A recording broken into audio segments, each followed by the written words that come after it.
Hello friends, मैं हूं KP Singh. आप देख रहे हैं मेरा चैनल पढ़ोगे तो पढ़ोगे। अगर आप सीखना चाहते हैं रोज़ कुछ नया तो प्लीज़ मेरे चैनल को सब्सक्राइब कर लें और बेल आइकन को जरूर दबाएं ताकि आप तक पहुंचे वीडियो सबसे पहले। तो मैं लाया हूं आपके लिए क्लास 10th एक्सरसाइज 13A का पार्ट 1 और इसमें हम लोग देखेंगे कि क्या है इंट्रोडक्शन और सब कुछ सूत्र वगैरह सब कुछ सीखेंगे और फिर स्टार्ट करेंगे क्वेश्चन से।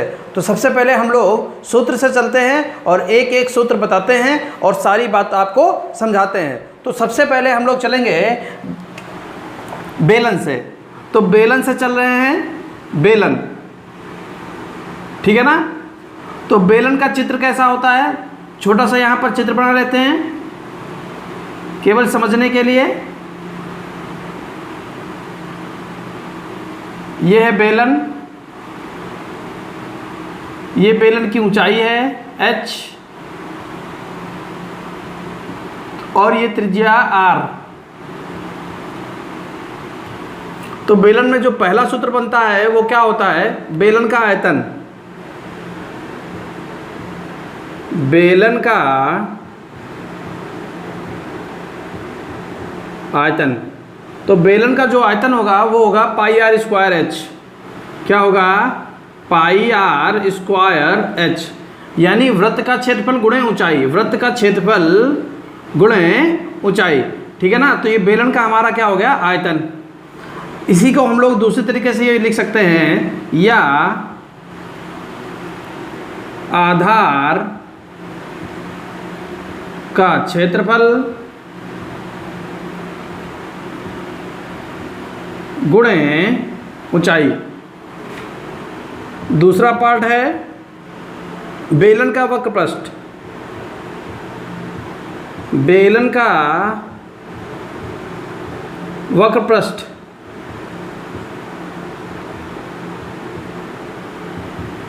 तो बेलन का वक्रपृष्ठ क्या होता है, देखिए 2 pi R H, 2 pi R H, ये एच है और ये आर है, ठीक है ना।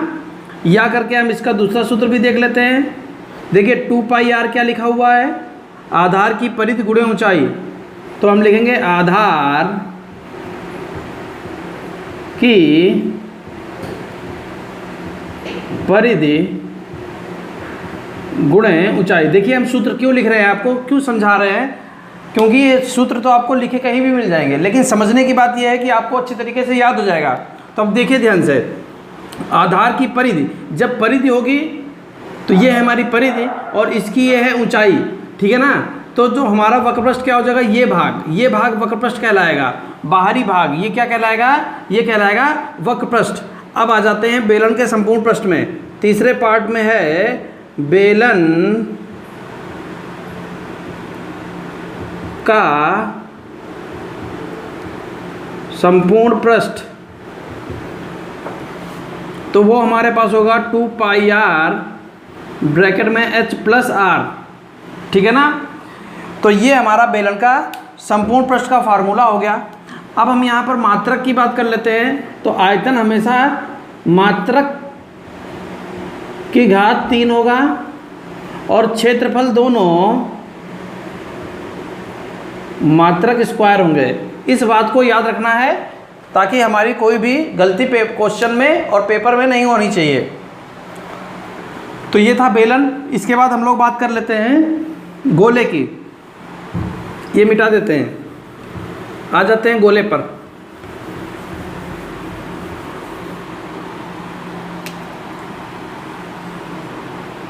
यह है गोला,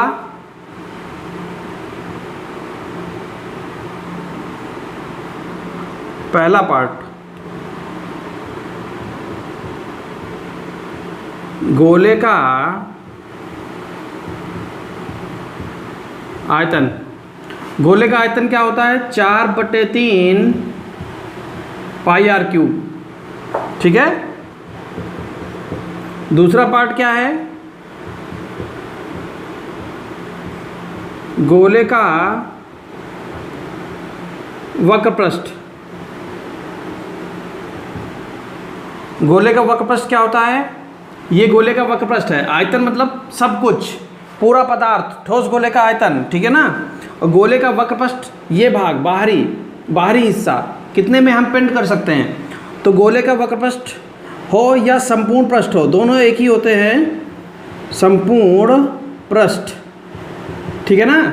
गोले का वक्रपृष्ठ संपूर्ण पृष्ठ दोनों एक ही होते हैं, वो होता है 4 pi r square, 4 pi r square. यहाँ क्यूब होगा मात्रक और यहाँ मात्रक स्क्वायर होगा, क्योंकि ये क्षेत्रफल है। तीसरा पार्ट, अगर हम अर्धगोले की बात कर दें, यहीं पर अर्धगोले का आयतन, ये आधा गोला है, ठीक है। अर्धगोले का आयतन क्या होगा? 2/3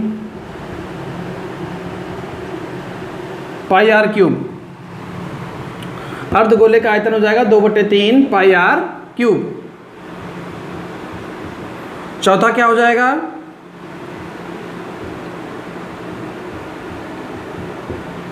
अर्धगोले का वक्रपृष्ठ। अर्धगोले का वक्रपृष्ठ क्या होगा? देखिए ध्यान से, ये हमारे पास पूरा वक्रपृष्ठ था, इसका आधा कर देंगे तो कितना बचेगा? 2 pi r square, 2 pi r square, ठीक है। एक और सूत्र यहां बन जाएगा, अर्धगोले का संपूर्ण पृष्ठ। तो अर्धगोले का संपूर्ण पृष्ठ जो होगा, देखिए 2 पाई आर स्क्वायर, तो ये हो जाएगा, और एक ये वृत्ताकार यहाँ पर है, तो कितना हो जाएगा टोटल? 3 पाई आर स्क्वायर। तो ये हो जाएगा अर्धगोले का संपूर्ण पृष्ठ। जल्दी से नोट कर लें और फिर देखते हैं नेक्स्ट पार्ट। तीसरा पार्ट है शंकु।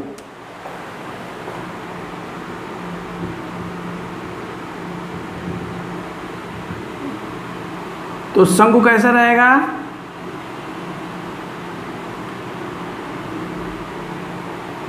ये हमारा शंकु है,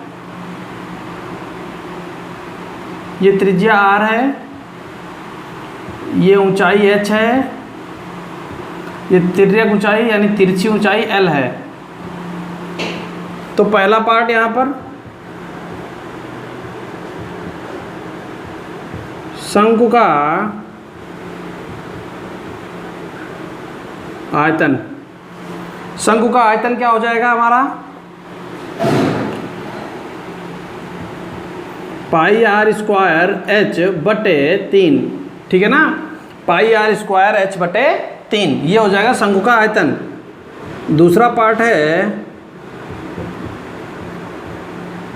शंकु का वक्रपृष्ठ। तो शंकु का वक्रपृष्ठ क्या होगा? पाई आर एल। तीसरा पार्ट है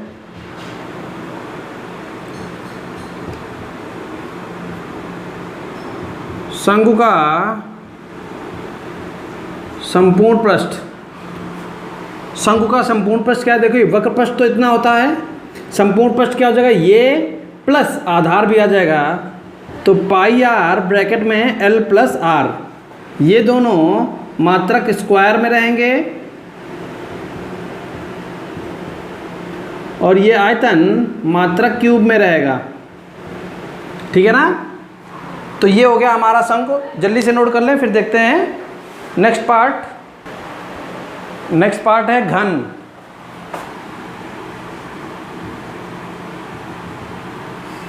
तो घन कैसे रहेगा? ये हमारा घन है,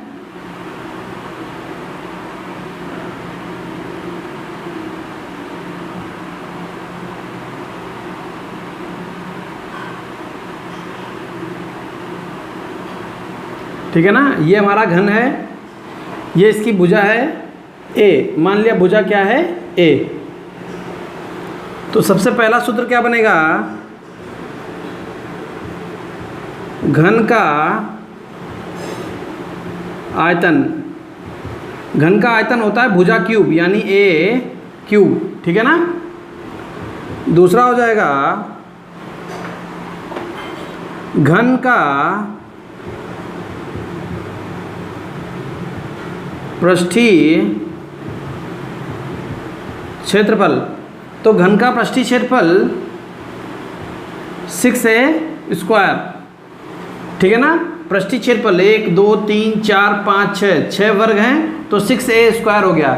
बड़ा आसान था, वर्ग का क्षेत्रफल भुजा स्क्वायर होता है और 6 पृष्ठ हैं इसमें, तो 6a स्क्वायर हो जाएगा। तीसरा पार्ट है घन का विकर्ण,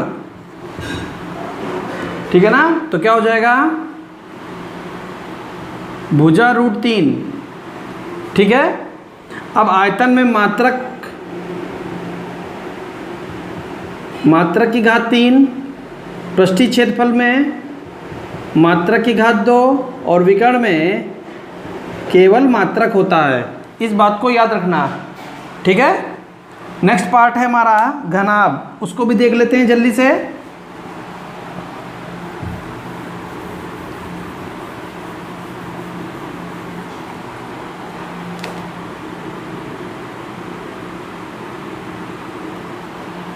तो वो इस प्रकार से होता है,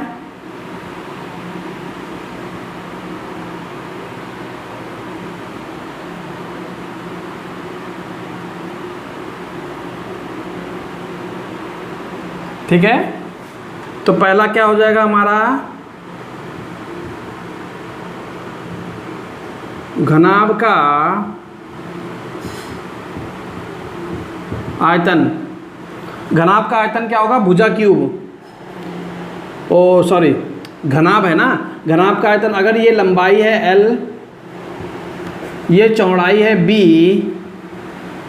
ये ऊंचाई है H, तो आयतन हो जाएगा लंबाई गुणे चौड़ाई गुणे ऊंचाई, ठीक है ना, और मात्रक क्यूब हो जाएगा यहाँ पर।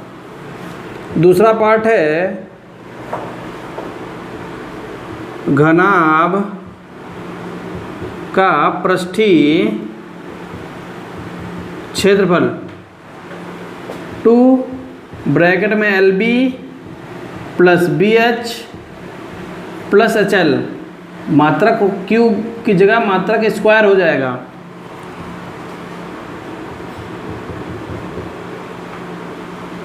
घनाभ का विकर्ण, तो घनाभ का विकर्ण क्या हो जाएगा, under root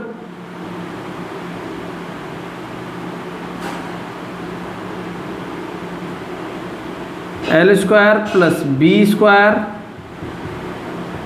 plus H square, तो ये हो जाएगा घनाभ का विकर्ण। यहाँ पर जो मात्रक आएगा वो हो जाएगा मात्रक स्क्वायर, ठीक है ना। तो इस तरीके से ये हम लोगों ने फार्मूले समझ लिए हैं, इसको हम लोग याद कर लेंगे। देखिए याद करना बहुत ज़रूरी है, अगर आप याद नहीं करेंगे तो ये मेंस्ट्रुएशन बिल्कुल भी आपको समझ में नहीं आएगी, ठीक है। अब स्टार्ट करते हैं क्वेश्चन।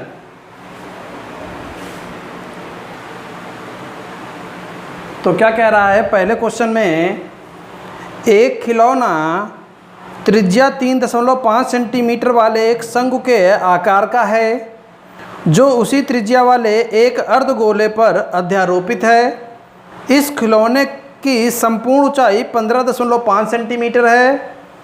इस खिलौने का संपूर्ण पृष्ठीय क्षेत्रफल ज्ञात कीजिए। देखिए मैं आपको इतना सरल तरीका बताने जा रहा हूँ कि आपको कुछ सोचने की ज़रूरत ही नहीं है, बस पेन उठाइए और फटाफट फटाफट फटाफट लगाते चले जाइए, कहीं पर भी कोई दिक्कत नहीं आने वाली। बस एक कंडीशन है, एक शर्त है कि मैं जैसे आपको समझा रहा हूँ, आपने पहले कैसे समझा है उससे मुझे मतलब नहीं है, मैं अब कैसे समझा रहा हूँ बस आप उस बात पर ध्यान दीजिए और कोई दिक्कत वाली बात नहीं है। तो जैसे हमारे पास ये है, एक ये अर्धगोला है, इस अर्धगोले के ऊपर एक शंकु है, इस तरीके का एक खिलौना है जिसकी संपूर्ण ऊंचाई 15.5 सेंटीमीटर, सब कुछ यहीं लिख लेंगे ताकि हमको कोई दिक्कत ना हो। संपूर्ण ऊंचाई है 15.5 सेंटीमीटर, ठीक। त्रिज्या है 3.5, त्रिज्या है 3.5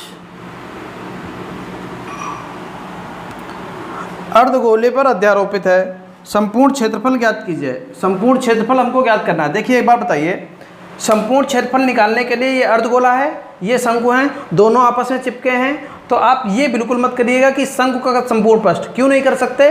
शंकु का संपूर्ण पृष्ठ इसलिए नहीं कर सकते क्योंकि इसका आधार चिपका हुआ है। ध्यान से देखिए, आधार चिपका हुआ है, सिर्फ पार्ट क्या बचा हमारे पास? ये पार्ट बचा। ये तो है सिर्फ बेलन का वक्र पृष्ठ, और अर्धगोले का ये पार्ट बचा, और ये अर्धगोले का वक्र पृष्ठ है। बस इतना ही ध्यान रखना है, बाकी क्वेश्चन कंप्लीट हो चुका है। तो लिखते हैं क्या? अर्धगोले की त्रिज्या।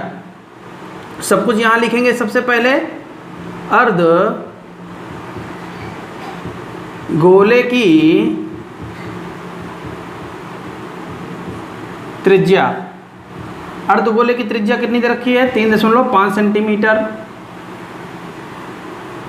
अब आ जाते हैं शंकु में। शंकु की त्रिज्या वो भी 3.5 सेंटीमीटर। ठीक। अब हम आ जाते हैं ऊंचाई पर।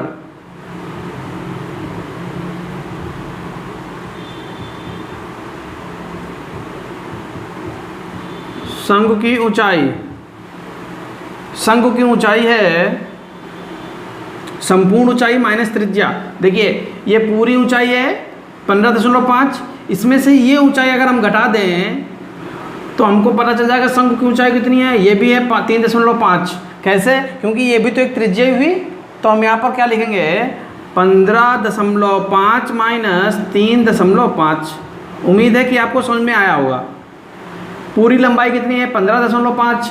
त्रिज्या कितनी है? 3.5। 15.5 में से 3.5 घटा लेंगे तो कितना बचेगा? 12 सेंटीमीटर। ये हमको पता चल गया शंकु की ऊंचाई। अब हमें लिखना है खिलौने का संपूर्ण पृष्ठ। खिलौने का संपूर्ण पृष्ठ। तो खिलौने का संपूर्ण पृष्ठ कैसे? शंकु का वक्र पृष्ठ, शंकु का वक्र पृष्ठ। देखिए यहाँ पर समझिए, वक्र पृष्ठ क्यों लगाया अभी मैंने समझा दिया, क्योंकि आधार चिपके हुए हैं इसलिए। शंकु का वक्र पृष्ठ प्लस अर्धगोले का वक्र पृष्ठ। अर्धगोले का वक्र पृष्ठ। तो शंकु का वक्र पृष्ठ यहाँ पुट करते हैं। शंकु का वक्र पृष्ठ क्या होगा?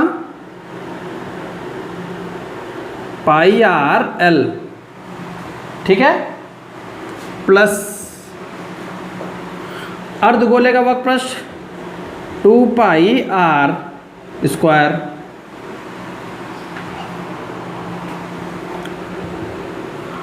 दोनों में से पाई कॉमन आ रहा है। देखिए पाई कॉमन ले लिया, बाकी कॉमन नहीं लिया, बचा क्या?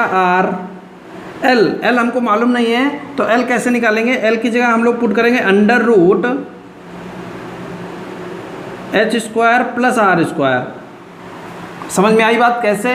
ये हमारा l है, तो इस त्रिभुज में हम लोग कैसे निकालते हैं? ये फार्मूला याद कर लीजिए, l बराबर √h² प्लस r²। त्रिज्या की ऊंचाई अगर हमें शंकु में निकालनी है तो इस फार्मूले से लगाएंगे। इसको याद कर लीजिए, l बराबर √h² प्लस r²। तो l की जगह पर हमने क्या रख लिया? √h² plus r²। क्या बचा हुआ है यहाँ पर? यहाँ बचा 2 और r²। अब हमें क्या करना है? वैल्यू पुट रख देनी है फटाफट।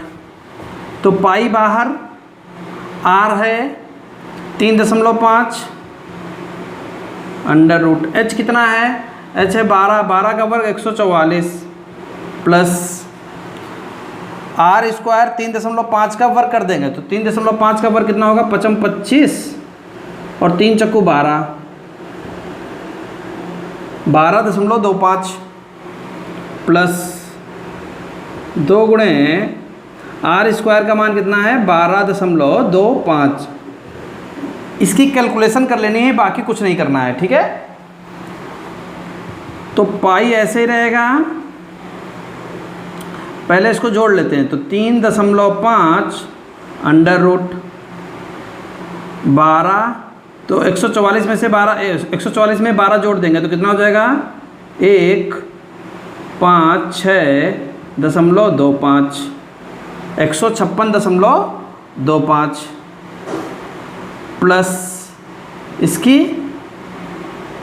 गुणा कर लेंगे, तो गुणा कर लेंगे तो कितना हो जाएगा 2 पंचे 10, हासिल लगाए 2 दूनी 4 1 5 और 2 दूनी 4 2 1 कम 2, 24.50।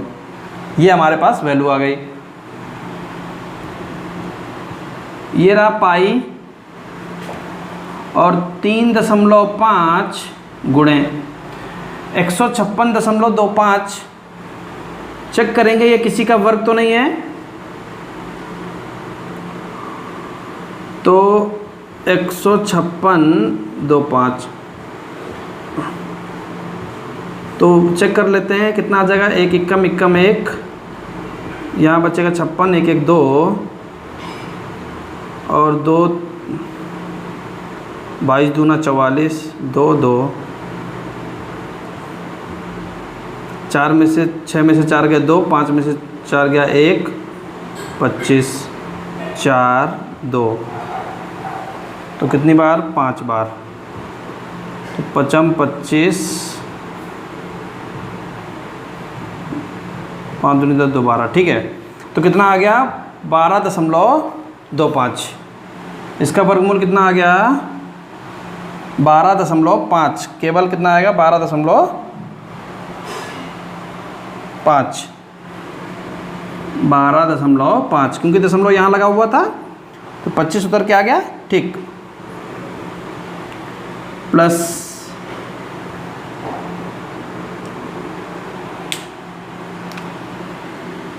24.50, इसकी कैलकुलेशन कर लेंगे यहाँ पर।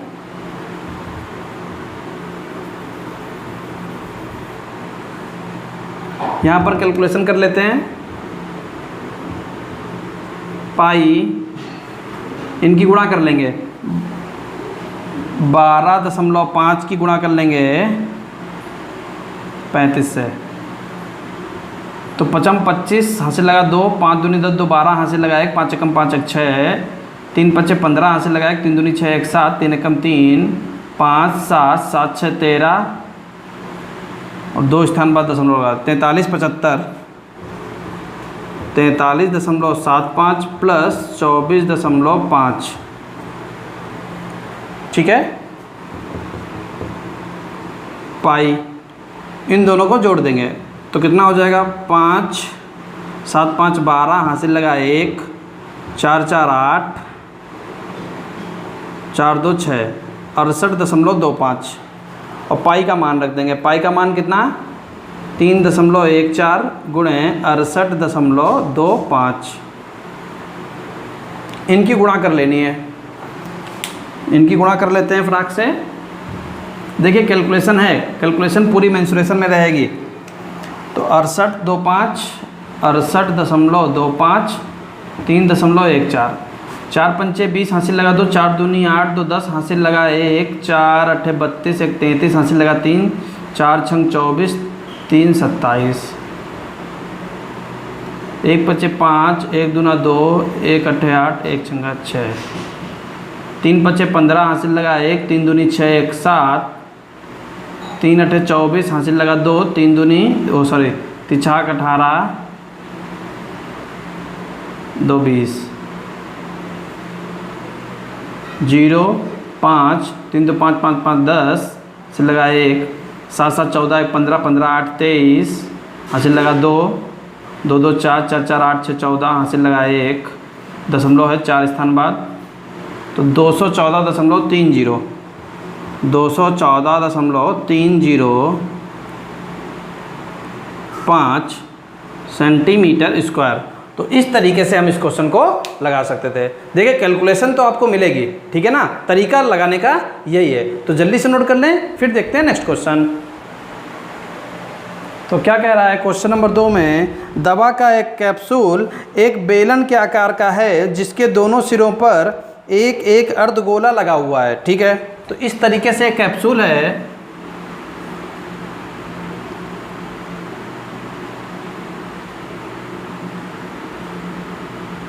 इस तरीके से कैप्सूल है जिसके दोनों सिरों पर एक अर्धगोला लगा हुआ है। पूरे कैप्सूल की लंबाई 14 मिलीमीटर है। कितनी है? 14 mm। ठीक, और उसका व्यास 5 mm है। उसका व्यास 5 mm है। इसका पृष्ठीय क्षेत्रफल ज्ञात कीजिए। इसका पृष्ठीय क्षेत्रफल ज्ञात करना है। तो देखिए 5 इधर है,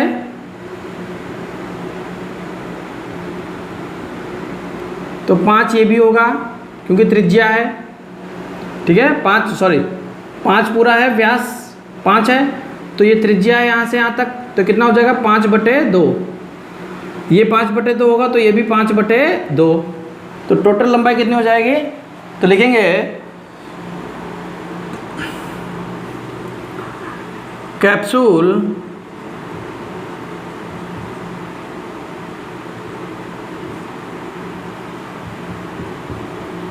की लंबाई 14 mm, चौड़ाई 5 mm। ठीक है, अब लिखेंगे अर्धगोले का व्यास। अर्धगोले का व्यास 5 mm, तो त्रिज्या 5/2 mm। ठीक है, तो अर्धगोले का व्यास 5 mm और अर्धगोले की त्रिज्या 5/2 mm। ठीक, इतनी बात हमको पता चल गई है। अब हम क्या करेंगे? बेलनाकार भाग की लंबाई, बेलनाकार भाग की ऊंचाई या लंबाई एक ही बात है, कितनी हो जाएगी? 14 - 5/2 + 5/2। इन दोनों को जोड़ के 14 में से घटा देंगे तो 5/2 2.5 5 हो जाएगा, तो कितना आ जाएगा? 9 mm। ठीक है, और त्रिज्या तो 5/2 mm होगा ही। वक्र पृष्ठ पूछ रहा है। ठीक है, तो लिखेंगे कैप्सूल का संपूर्ण पृष्ठ। कैप्सूल का संपूर्ण पृष्ठ बराबर बेलन का वक्र पृष्ठ प्लस 2 गुणे अर्धगोले का वक्र पृष्ठ। अर्धगोले का वक्र पृष्ठ, तो बेलन का वक्र पृष्ठ क्या होता है? 2πr/h प्लस 2 गुणे 2πr²। ठीक है, 2π, देखो त्रिज्या दोनों में समान है तो 2πr कॉमन आ रहा है, तो वो हम कॉमन ले लेंगे। क्या कॉमन ले लेंगे? 2πr कॉमन ले लिया, क्या बचा? h + 2r। ठीक, अब हम क्या करते हैं? इसको मिटा देते हैं।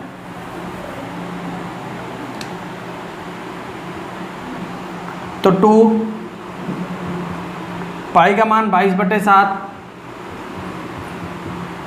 r का मान 5/2, h का मान 9। h का मान कितना है? 9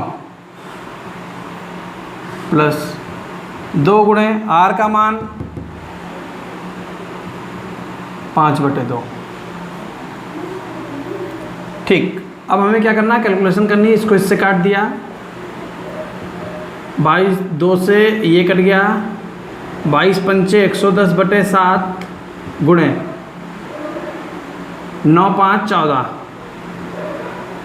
7 से इसको काट देंगे, 7 दूनी 14, 11 दूनी 22 मिलीमीटर स्क्वायर। तो ये आ गया कैप्सूल का संपूर्ण पृष्ठ। तो इस तरीके से हम इस क्वेश्चन को लगा सकते थे। अगर मेरा बताया हुआ आपको अच्छा लगा है तो प्लीज़ वीडियो को लाइक कर दें और अगर आप मेरे चैनल पर नए हैं तो चैनल को सब्सक्राइब कर लें ताकि आपको इसी तरीके से रोज़ एक वीडियो प्राप्त होती रहे। Thank you for